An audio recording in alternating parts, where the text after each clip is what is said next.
Jesus andava visitando todas as cidades e povoados, e ele ensinava nas sinagogas, anunciava boa notícia sobre o reino e curava todo tipo de enfermidades e doenças graves das pessoas. Quando Jesus viu a multidão, ficou com muita pena daquela gente, porque eles estavam aflitos e abandonados como ovelhas sem pastor. E então disse aos discípulos: a colheita é grande mesmo, mas os trabalhadores são poucos. Peçam ao dono da plantação que mande mais trabalhadores para fazerem a colheita. E Jesus chamou os seus 12 discípulos e lhes deu autoridade para expulsar espíritos maus e curar todas as enfermidades e doenças graves.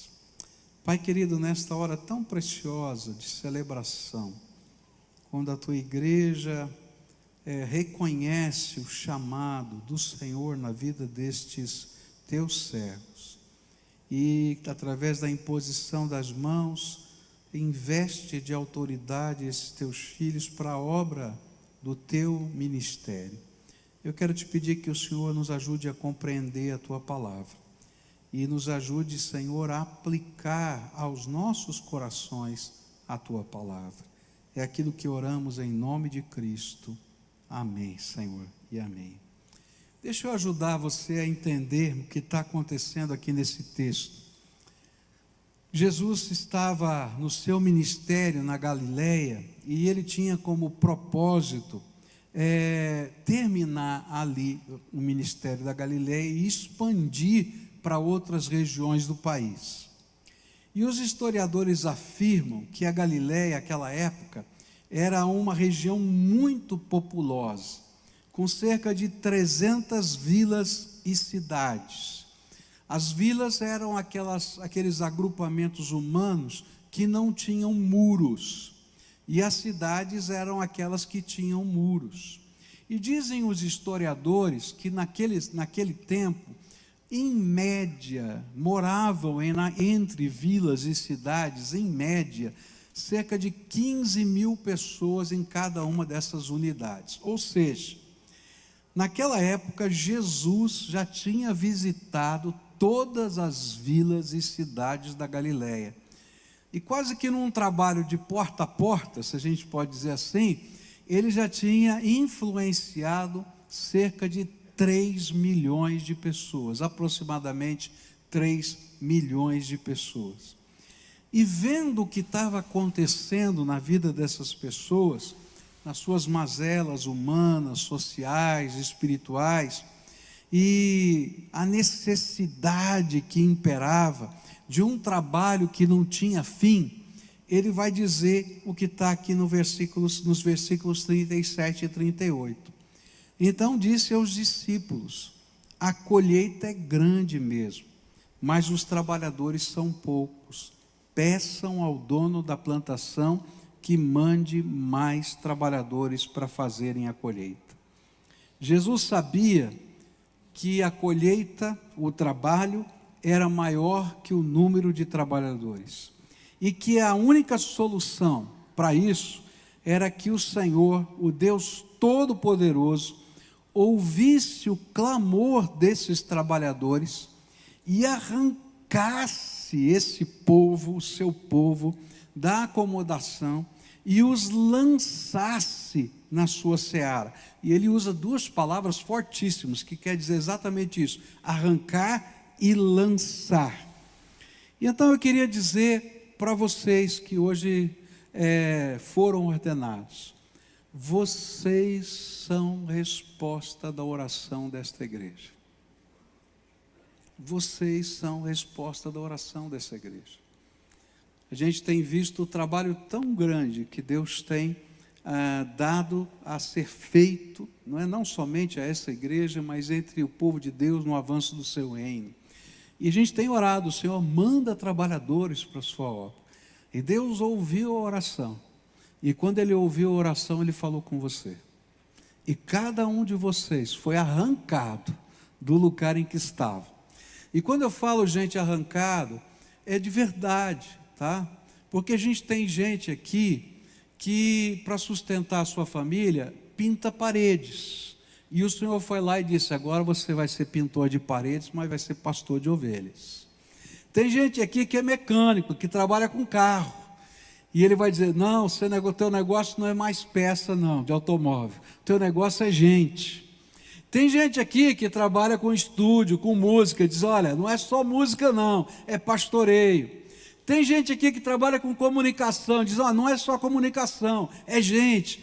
Tem gente que está ali naquele momento de saber qual é a sua visão de futuro. E tem 2 jovens que o Senhor falou desde cedo: olha, o negócio é o seguinte, se eu chamei para a obra do ministério e não tem saída. Podiam estar em qualquer faculdade, mas decidiram porque o Senhor falou ao coração. Tem um paraquedista aqui, de cabelo branco, de 70 anos de idade, que Deus está mandando para ser missionário junto com a sua esposa, na cidade de Cipó, uma cidade de 16 mil habitantes no interior da Bahia. É resposta de oração. Essa gente é resposta de oração. É um mover do Espírito que está acontecendo aqui. Mas nessa noite eu queria conversar com vocês e com todos que estão aqui, para dizer o que é que Jesus espera desses que ele arranca de onde estão e os lança na obra do seu ministério. E quando a gente lê esse texto, a gente vai descobrir que Jesus espera que vocês sejam capazes de enxergar as pessoas que são as ovelhinhas dele, não são nossas, com o olhar de Jesus. E que a gente possa ver como pastores o que Jesus vê nessas pessoas. E isso está aqui nos versículos 36 e 37, quando diz assim: quando Jesus viu a multidão, ficou com muita pena daquela gente, porque eles estavam aflitos e abandonados, como ovelhas sem pastor. E então disse aos discípulos: a colheita é grande mesmo, mas os trabalhadores são poucos.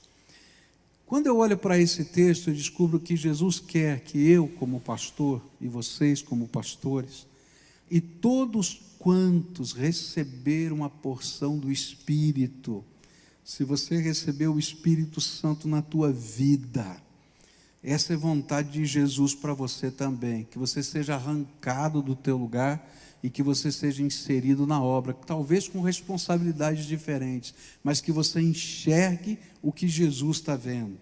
E a primeira coisa que Jesus viu foi o sofrimento das pessoas. A Bíblia diz que Jesus olhou para as pessoas e viu que elas eram aflitas, e elas estavam aflitas e abandonadas. A palavra aflita aqui, eu acho que está mais claro para a gente entender que havia angústia de alma nelas, mas a palavra abandonada, que foi traduzida aqui para a gente, significa esfolada pela vida. Gente que está sangrando, que está doendo, está esfolado pela vida. E eu fico pensando, você pode imaginar a Galileia nos tempos de Jesus?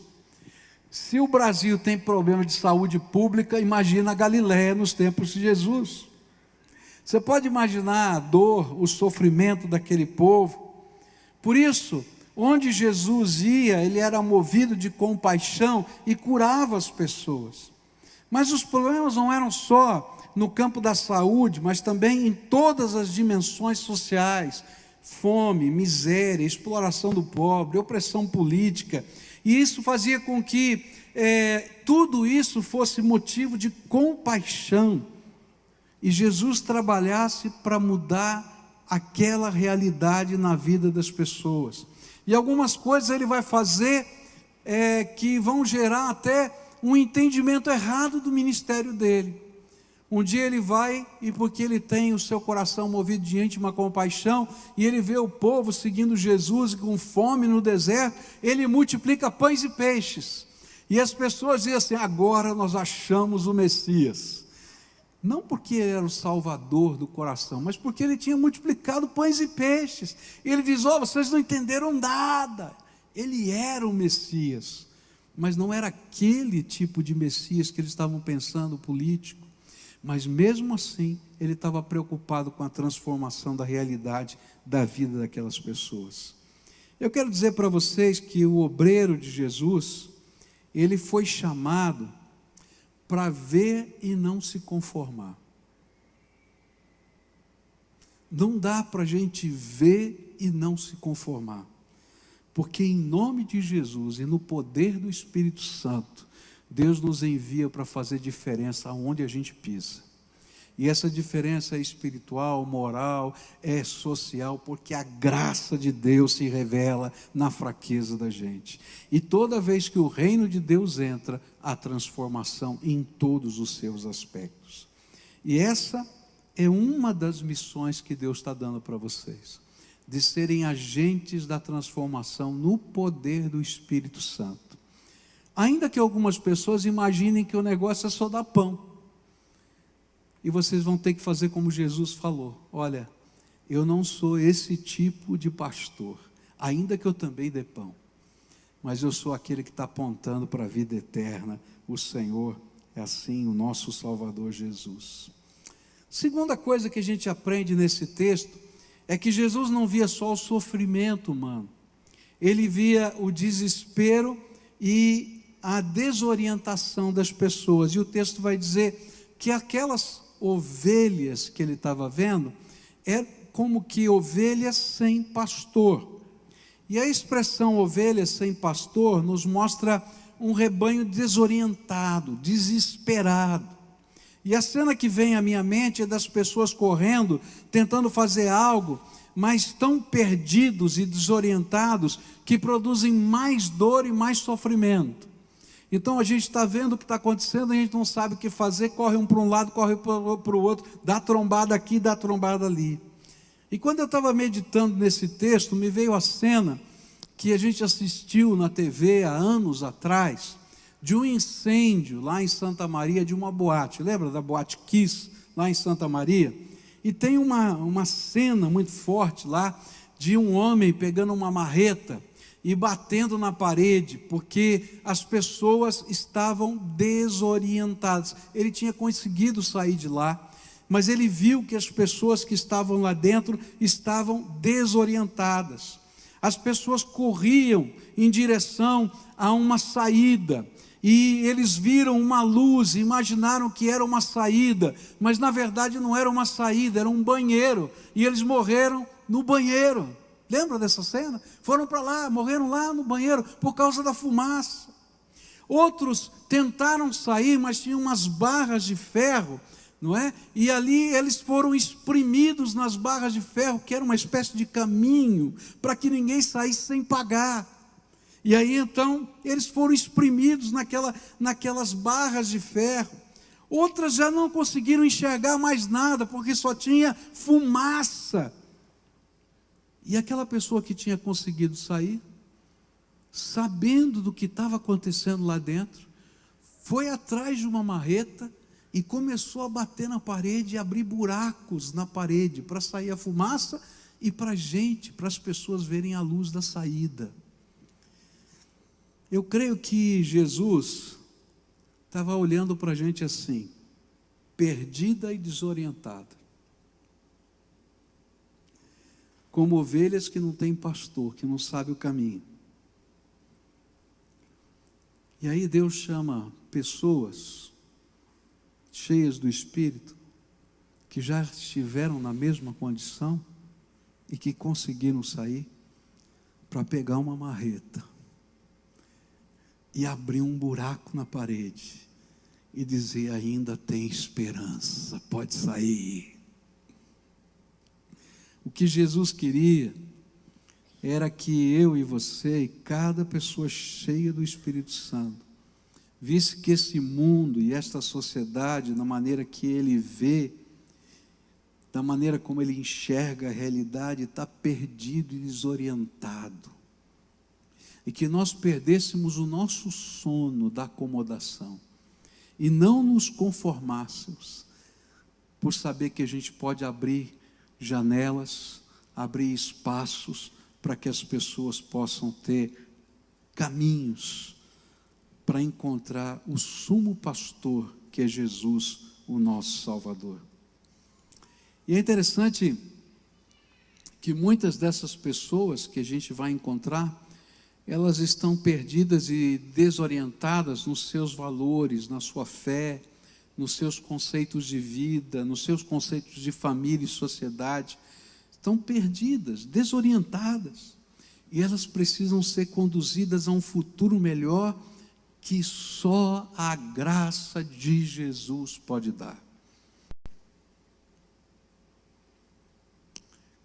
Por isso o Senhor escolheu vocês para serem co-pastores dele. Ninguém é pastor de ninguém. Jesus é o pastor. Nós somos só auxiliares dele nessa história. E a última coisa que eu queria deixar nessa noite de festa é que Jesus viu a colheita. Há várias interpretações sobre colheita. Alguns afirmam que a colheita representa todos os perdidos, que são salvos. Mas é interessante que quando a gente vai estudar esse termo, colheita, na Bíblia, as Escrituras dão uma interpretação um pouco diferente. E eu creio que esta era a imagem da colheita que Jesus estava vendo. A colheita no Velho Testamento e no Novo Testamento tem a ver com o juízo final de Deus, o julgamento de Deus.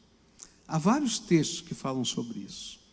Joel, por exemplo, capítulo 3, versículos 12 a 14, diz assim: preparem-se, povos de todas as nações, e venham para o vale de Josafá, pois ali eu, o Senhor, vou julgar todas as nações vizinhas. Os pecados dessas nações são tantos, que elas vão ser cortadas como o trigo maduro no tempo da colheita, e elas vão ser pisadas, como as uvas são pisadas nos tanques, até o vinho derramar. Multidões e mais multidões enchem o vale da decisão. Está perto o dia do Senhor no vale da decisão.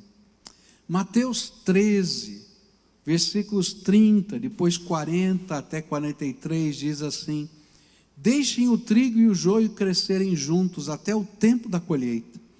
E então eu direi aos trabalhadores que vão fazer a colheita: arranquem primeiro o joio e amarrem em feixes para ser queimado, e depois colham o trigo e ponham no meu depósito. E assim como o joio é ajuntado e jogado no fogo, assim também será no fim dos fins dos tempos. O Filho do Homem mandará os seus anjos, e eles ajuntarão e tirarão do seu reino todos os que fazem com que os outros pequem, e também todos os que praticam o mal. E depois os anjos jogarão essas pessoas na fornalha de fogo, onde vão chorar e ranger os dentes de desespero. E então o povo de Deus brilhará como o sol no reino do seu Pai. Se vocês têm ouvidos para ouvir, então ouçam. Mas não para aí, eu poderia continuar lendo vários textos. Vou ler só mais um, Apocalipse 14, onde João, o apóstolo, tem uma visão da colheita. Ele diz assim: então olhei e vi uma nuvem branca, na qual estava sentado alguém que parecia um ser humano, com uma coroa de ouro na cabeça e uma foice afiada na mão. Outro anjo saiu do templo e gritou bem forte para aquele que estava sentado na nuvem: use a sua foice e faça a colheita, porque já chegou a hora de colher, e a terra está pronta para a colheita. E depois que estava sentado na nuvem, passou a foice sobre a terra e fez a colheita. E aí o outro anjo saiu do templo que está no céu, e ele também tinha uma foice afiada. E depois outro anjo, que era o encarregado do fogo, saiu perto do altar, e com voz forte ele gritou para o anjo que tinha a foice afiada: use a foice, corte os cachos de uvas da videira da terra, pois as uvas estão maduras. E então o anjo passou a foice sobre a terra, cortou os cachos de uvas das videiras e os jogou no tanque da violenta ira de Deus, onde as uvas são pisadas. E as uvas foram pisadas no tanque que ficava fora da cidade, E o rio de sangue que saiu desse tanque tinha 300 quilômetros de comprimento por 1,5 metro de fundura. Esses textos, eles são janelas em visões, lá em Joel, lá em Apocalipse, e no próprio Senhor Jesus, dizendo: olha, nós precisamos entender a colheita. Os trabalhadores são poucos. E o que Jesus estava dizendo era o seguinte: assim como eu olho o sofrimento humano, e eu não me conformo com ele, assim como eu vejo pessoas desorientadas, e eu não posso me conformar com isso, nem que eu tenha que pegar uma marreta para quebrar a parede, eu tenho que entender que está chegando a hora e o dia de Deus julgar toda a terra. E essa hora e esse dia é diferente para cada um de nós aqui. Haverá um dia final na história que isso vai acontecer. Mas um dia, cada um de nós aqui vai ter que comparecer diante do Deus Todo-Poderoso. Quer você acredite ou não acredite, a Bíblia diz que isso vai acontecer. E que se alguém se apresentar diante do Senhor Todo-Poderoso, sem o preparo, que é ser lavado no sangue do Cordeiro e selado no Espírito Santo da promessa, ele está perdido. E aí o Senhor chamou-nos para que este sentimento que estava no coração de Jesus e que o levava a visitar 3 milhões de pessoas, quase que de porta em porta, andando a pé, e depois dizendo: eu não posso ficar só na Galileia, eu tenho que ir mais adiante, que esse deveria ser o sentimento de todos quantos caminham na obra de Deus como servos do Senhor Jesus nessa terra. A nossa missão é de socorro, a nossa missão é de orientação, mas a nossa missão é de salvação eterna.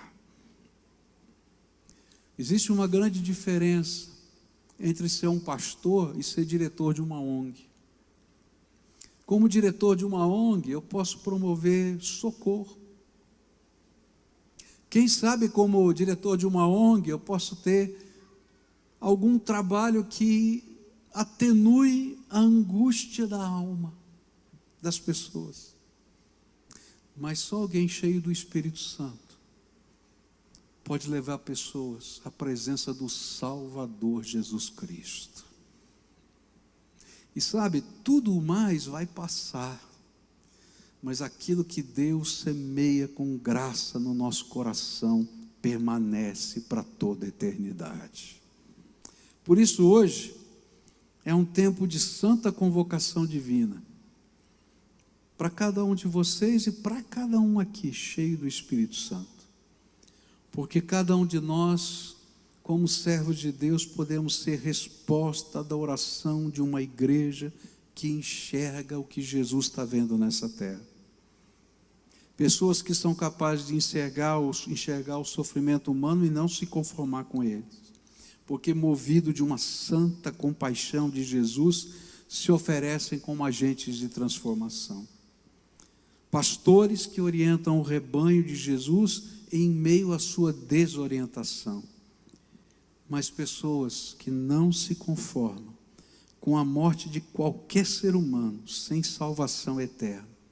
E por isso se decidem a romper qualquer tipo de barreira para poder levar a graça salvadora de Jesus. E eu termino lembrando a história de uma mulher que eu tive o privilégio de entrevistar num programa de televisão hoje. É uma missionária chamada Shirley. Ela tem um filho de 3 anos, chamado Samuel. E tem uma menina que está sendo gerada no seu ventre, não é?